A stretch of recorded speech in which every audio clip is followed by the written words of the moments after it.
Témoignage vous est présenté par Médic Santé et par le laboratoire d'orthèse-prothèse du Centre intégré de santé et de services sociaux de l'Abitibi-Témiscamingue. Moi, c'est Marika Amelsa. Je suis médecin de famille à Amos.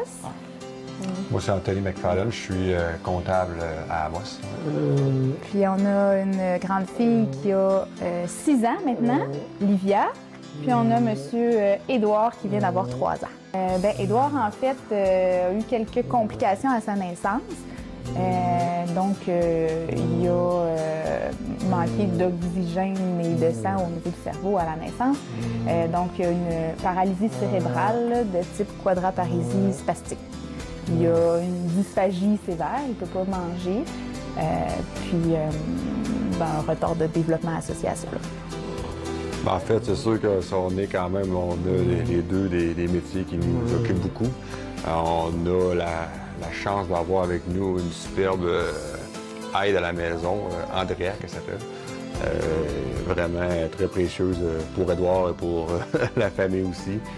C'est sûr que Édouard il demande beaucoup de temps en termes de physiothérapie, ergothérapie. L'apprentissage, c'est constant. C'est tout le temps. Il faut jamais laisser aller ça. Donc, c'est tout le temps des exercices le soir, la garder de la souplesse. Il y a beaucoup de... au niveau moteur, justement, il y a beaucoup de travaux à faire de façon de base régulière. Pas nécessairement pour qu'il... Oui, pour qu'il se développe, mais aussi pour pas qu'il en perde. Parce que, tu sais, exemple, la souplesse, il pourrait, si on l'entraîne pas tous les jours, ce qu'on fait de façon régulière, il pourrait être plus spastique, je suppose. C'est ce que je voulais, oui.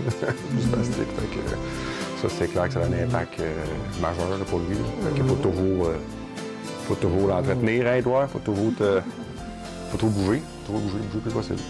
Il aime regarder des livres, jouer avec ses jouets.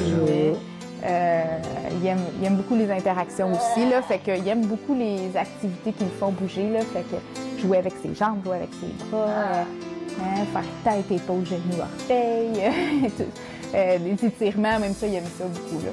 Il aime les choses à faire, là, ça reste quand même que c'est un petit enfant de 3 ans. Là. Donc, c'est sûr que lui, avoir la tête à l'envers, c'est ça. Hein, madame, oui, c'est le fun d'avoir la tête à l'envers. Hein? J'aime ça quand ça bouge, j'aime ça, la cachette, il aime ça, les affaires de même. Fait que, ça reste, il aime les mêmes jeux que les autres enfants, mais il faut s'adapter différemment pour jouer. On a un siège de bain qui vient de la ressource, mais on est en attente présentement on a fait des démarches très récemment pour un tricycle adapté.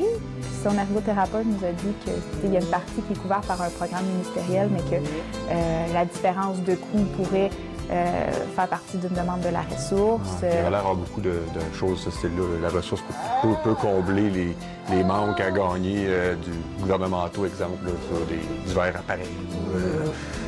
Des choses de ce style-là. Fait que ça, c'est clair que c'est très utile et aidant. C'est beaucoup d'équipements. Une station debout, une marchette, une chaise adaptée. C'est beaucoup d'équipements. Que se sortir en ville, c'est pas si simple que ça non plus. Ça demande beaucoup de... Ça va s'organiser beaucoup là, avant de partir. Il faut juste penser au gavage, parce qu'il est pas capable de boire, donc il est gavé avec une machine.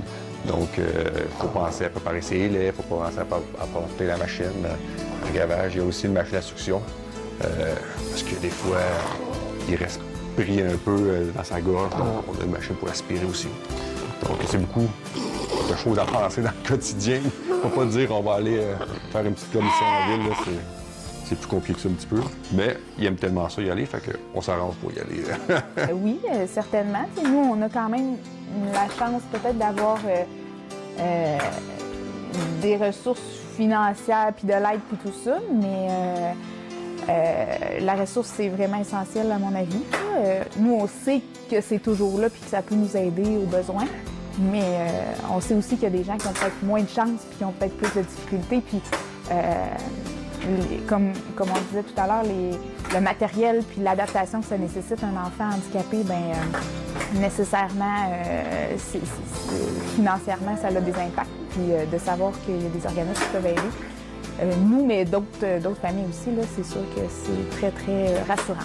Puis, c'est quand on ne sait pas vers quoi se tourner, on sait que la ressource peut probablement avoir les ressources qui sont nécessaires, en fait, là, tant en personnel qu'on pourrait chercher ou en matériel, ou en question, ou vers qui on peut se tourner et tout. La ressource, c'est sûr qu'ils ont la réponse, ou ils peuvent nous apporter un support par rapport à ça. Donc, ça, c'est déjà très rassurant aussi.